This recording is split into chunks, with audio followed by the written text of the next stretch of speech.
গাড়িবহরে হামলা, মঞ্চ ভাঙচুর এবং নেতাকর্মীদের মারধরের পরও গোপালগঞ্জে কর্মসূচি পালন করেছেন এনসিপি নেতাকর্মীরা। বুধবার পথসভায় দলটির আহ্বায়ক নাহিদ ইসলাম বলেছেন, গোপালগঞ্জে কোনো সন্ত্রাসীদের আস্তানা সহ্য করা হবে না। আর নেতারা বলেছেন, তারা শান্তির বার্তা নিয়ে এখানে এসেছেন, যুদ্ধ করতে নয়। আরও জানাচ্ছেন রাশেদ আনিস। গোপালগঞ্জ পৌর পার্কে ঢুকতে যেমন হামলা শিকার হয় এনসিপির নেতারা, তেমনি পথসভা করতেও বাধার মুখে পড়ে তারা। পরিস্থিতি কিছুটা নিয়ন্ত্রণে এলে সমাবেশ শুরু করে এনসিপি। এ সময় ফ্যাসিবাদী শক্তির বিরুদ্ধে সোচ্চার হবার স্লোগান দেন এনসিপির নেতারা।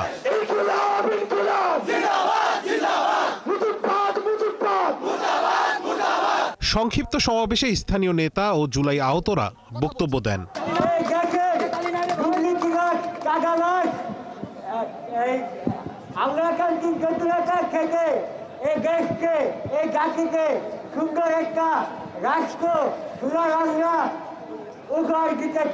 এনসিপির কেন্দ্রীয় নেতারা বলেন, হামলা করে ভয় দেখানো যাবে না।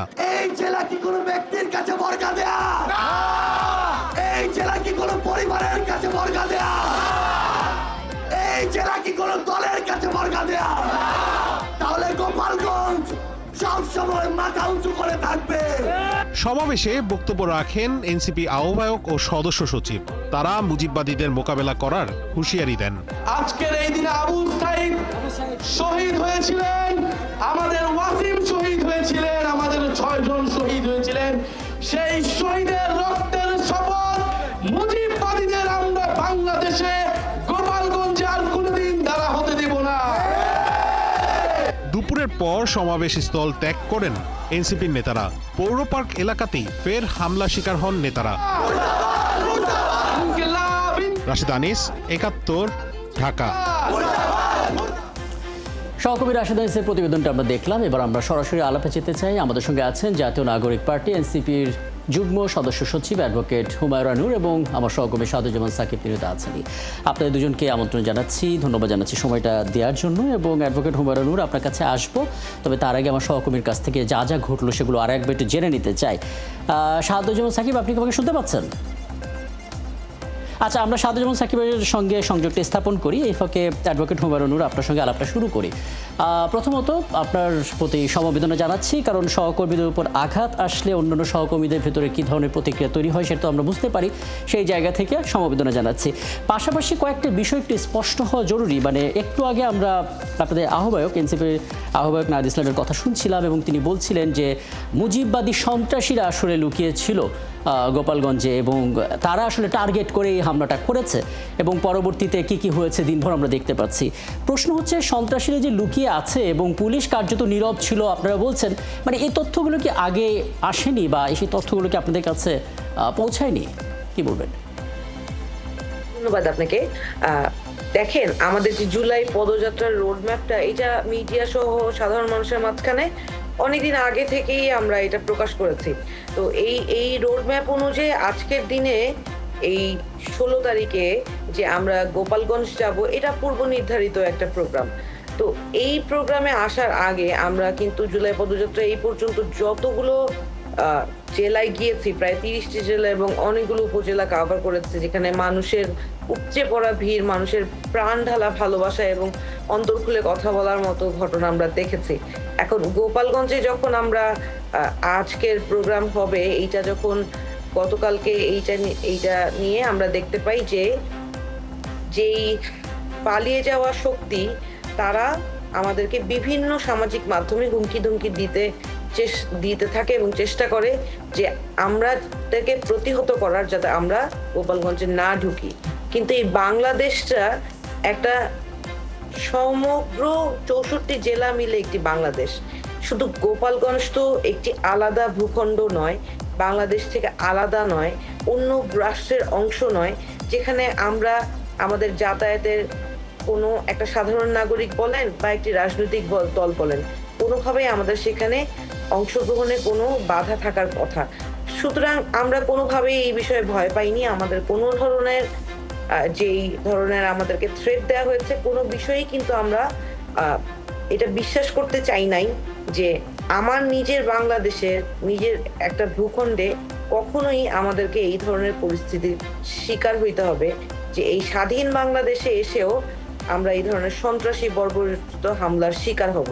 হ্যাঁ, পুলিশ প্রশাসন বলেন, আইন শৃঙ্খলা বাহিনী বলেন, সকলেই কিন্তু অবগত ছিল যে আজকে আমাদের গোপালগঞ্জ যাত্রা। তো আমরা গোপালগঞ্জ যাত্রা শুরু করার আগে সমাবেশ স্থলে আমাদের যারা নেতাকর্মীরা আছেন এবং সমর্থকরা আছেন তারা ওই সমাবেশ স্থলে উপস্থিত ছিলেন। আমরা যখন আইন শৃঙ্খলা বাহিনীর সাথে যোগাযোগ করি, কথা ছিল যে আমাদের গাড়ি বহরের যেই নিরাপত্তা সেটাও তারা নিশ্চিত করবেন এবং সমাবেশের যেই জায়গাটা সেখানেও যারা আছেন তাদের সকলের নিরাপত্তা ওনারা অবজার্ভ করবেন। কিন্তু গতকাল থেকে আজ পর্যন্ত সকালবেলায় দেখলাম যে একজন পুলিশ সদস্যকে দৌড়ানি দেওয়া হইলো এবং পুলিশের গাড়ি পুড়িয়ে ফেলা হলো। তারপরে দেখলাম আরেকটা জায়গায় এই যে কি কি ঘটেছে, আপনি খুব চমৎকার একটা পয়েন্টে আনলেন। আমি এটা একটু স্পষ্ট হব এবং আরও কিছু বিষয় আসলে সাধারণ মানুষের জানতে চাইবার আছে, সেগুলো আপনাকে যেহেতু পেয়েছি একটু জানার চেষ্টা করব যতটুকু সম্ভব হয়। সাদুজ্জামান সাকিব, আজকে আসলে জীবনের ঝুঁকি নিয়েই বলা যায় যে আপনি সারাদিন সরাসরি সম্প্রচারে আমাদের আসলে সেই ছবিগুলো দেখিয়েছেন, যে ধরনের আসলে একটা সমাবেশের উপরে হামলা হলো আমরা দেখতে পাচ্ছিলাম, অনেক বড় ঝুঁকি ছিল।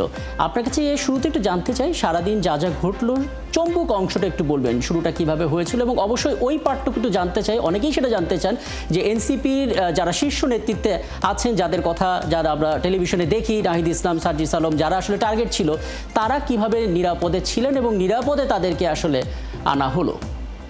জি রাকিব, আমার সহ আলোচক বলছিলেন যে আজকে যে পূর্ব নির্ধারিত তাদের কর্মসূচি, সেই কর্মসূচির আগে থেকেই সামাজিক যোগাযোগ মাধ্যমে নিষিদ্ধ সংগঠনের নেতাকর্মীরা ভিডিও পোস্ট করে কিংবা পোস্ট করে তারা হুমকি ধামকি দিচ্ছিলেন।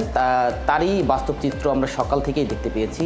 সকালে যেমন পুলিশের গাড়িতে আক্রমণ হয়েছে, অগ্নিসংযোগ হয়েছে, উপজেলা নির্বাহী অফিসারের গাড়ি ভাঙচুর হয়েছে। এই ঘটনাগুলো জাতীয় নাগরিক পার্টির গাড়িবহর গোপালগঞ্জে পৌঁছাবার আগের ঘটনা। এরপরেই সমাবেশ শুরু হবার আগেই সমাবেশের স্থলে যে চেয়ারগুলো ছিল সেগুলো ভাঙচুর করা হয়েছে।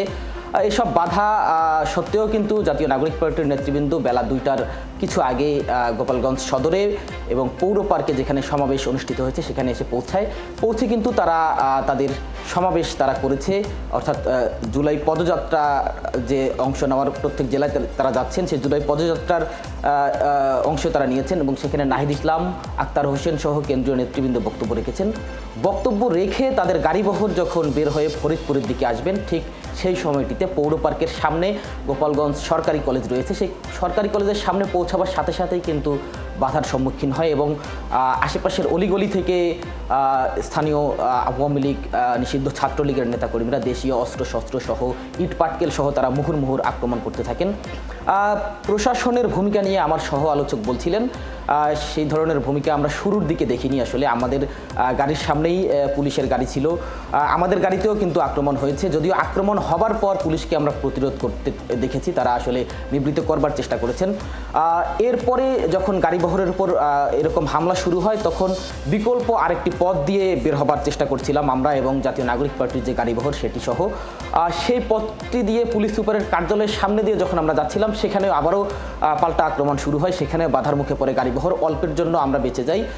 পাশে যেহেতু পুলিশ সুপারের কার্যালয় ছিল, সাথে সাথেই আমাদের গাড়িগুলো সেই কার্যালয়ের দিকে এগিয়ে যায় এবং ভেতরে কিছুটা নিরাপদে অবস্থান করে এবং জাতীয় নাগরিক পার্টির যে শীর্ষ নেতৃবৃন্দ নাহিদ ইসলাম, আক্তার হোসেন, সার্জিস আলম, হাসনাত আবদুল্লাহ সহ সকলেই সেখানে তাৎক্ষণিক আশ্রয় নেন এবং তারা কিন্তু সেখানে পুলিশ সুপারের কার্যালয়ে শেষ পর্যন্ত ছিলেন, বের হবার আগ পর্যন্ত। এরপরের ঘটনা আমরা সংবাদ সংযোগে সরাসরি দেখাবার চেষ্টা করেছি।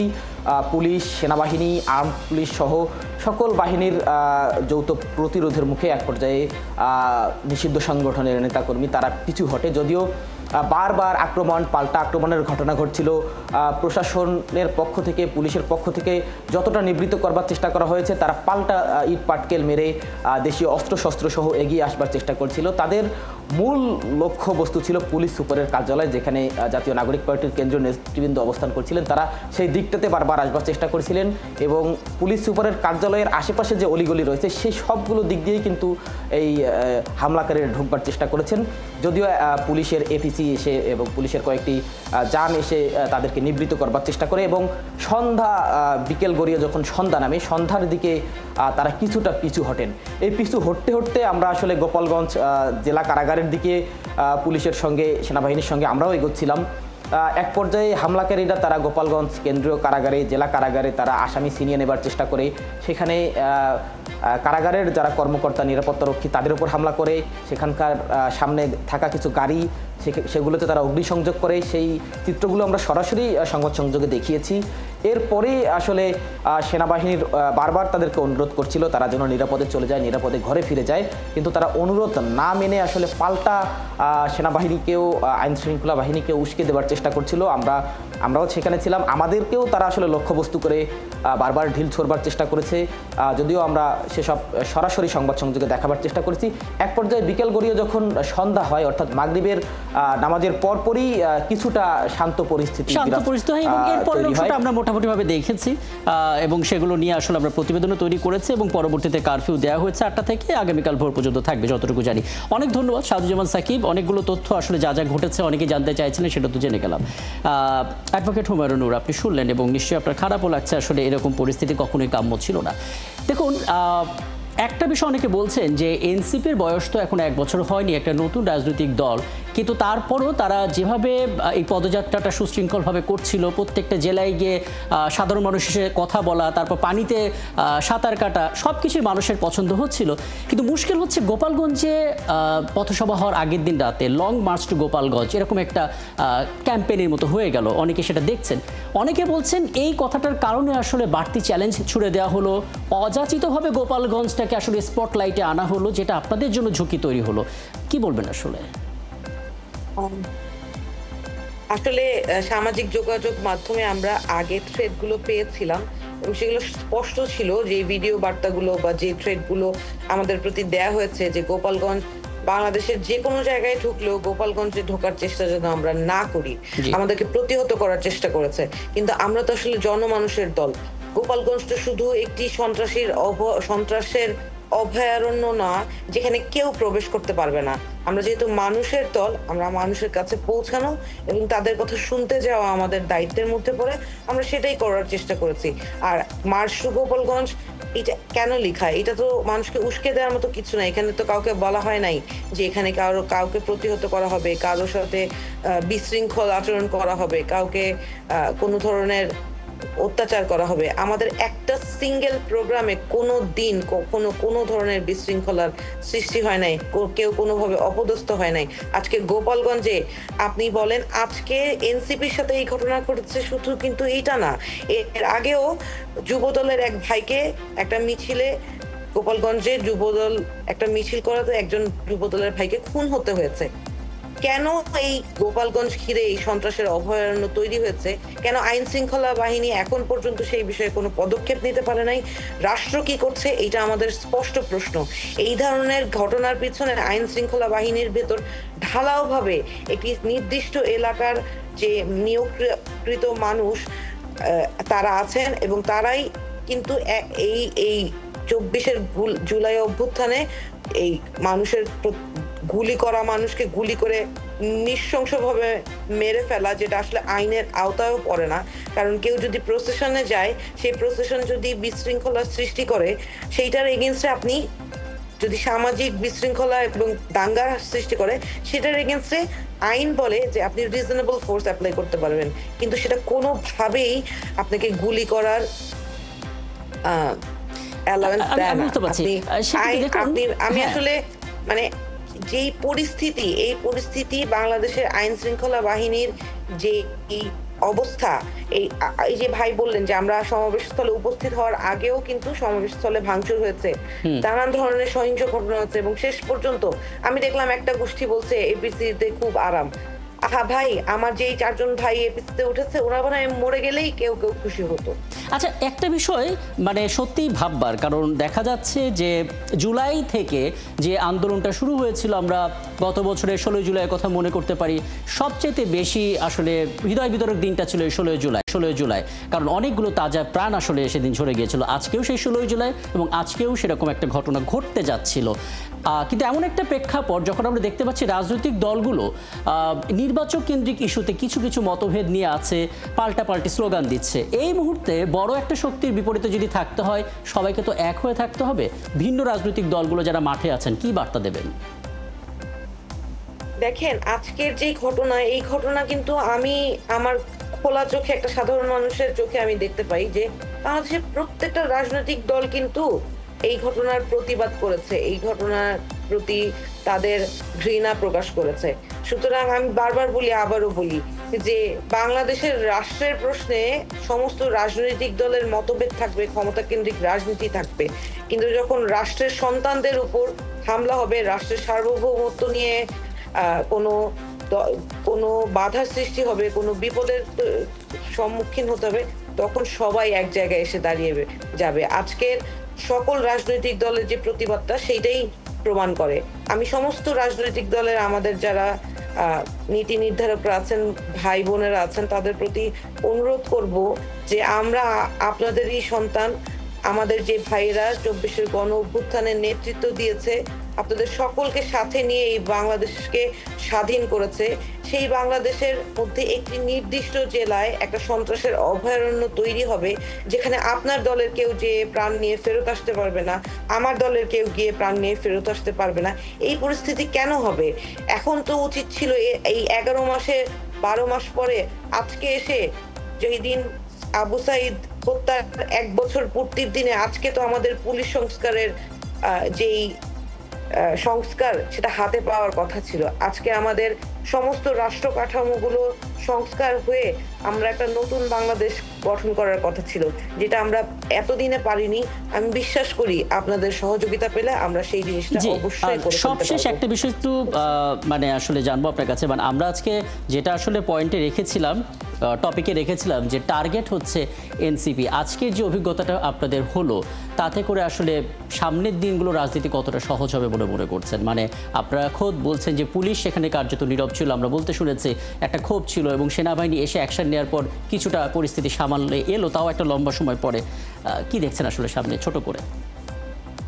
আমি আসলে আইন শৃঙ্খলা বাহিনীর ভূমিকা নিয়ে এত বেশি হতাশ এবং অনাকাঙ্ক্ষিত এই আচরণ, এইটা নিয়ে যদি কিছু বলি তাহলে আসলে অনেক বেশি কথা বলার আছে।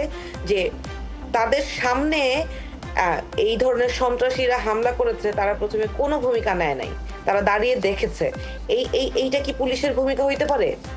যেই আর্মি বা পুলিশের আমাদেরকে নিরাপত্তা নিশ্চিত করার কথা ছিল, আমাদের আমি যেখানে আমার দলের নেতাকর্মীরা ছিলেন, তাদের সাথে তো সাধারণ মানুষও ছিল।